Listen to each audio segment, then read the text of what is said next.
بسم الله الرحمن الرحيم والنازعات غرقا والناشطات نشطا والسابحات سبحا فالسابقات سبقا فالمدبرات أمرا يوم ترجف الراجفة تتبعها الرادفة قلوب يومئذ واجفة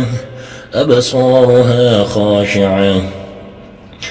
يقولون أئنا لمردودون في الحافرة أئذا كنا عظاما نخرة قالوا تلك إذا كرة خاسرة فإنما هي زجرة واحدة فإذا هم بالساهرة هل أتاك حديث موسى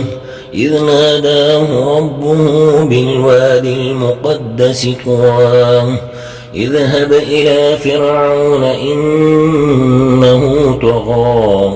فقل هل لك إلى أن تزكى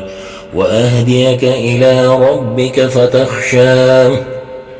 فأراه الآية الكبرى فكذب وعصى ثم أدبر يسعى فحشر فنادى فقال أنا ربكم الأعلى فأخذه الله نكال الآخرة والأولى إن في ذلك لعبرة لمن يخشى أأنتم أشد خلقا أم السماء بناها رفع سمكها فسواها وأغطش ليلها وأخرج ضحاها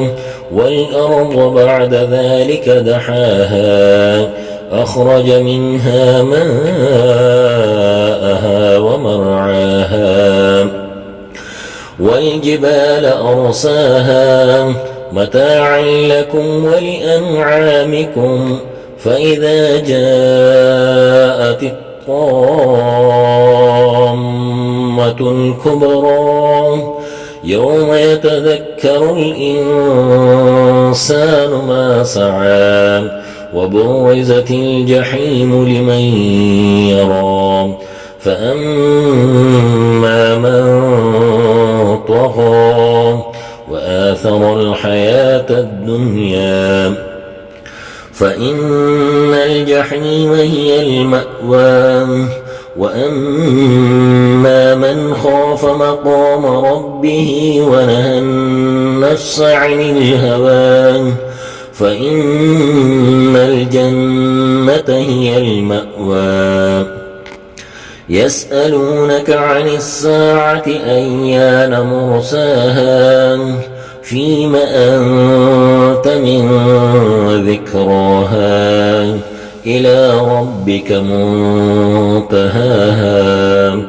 إنما أنت منذر من يخشاها كأنهم يوم يرونها لم يلبثوا إلا عشية أو ضحاها صدق الله العظيم.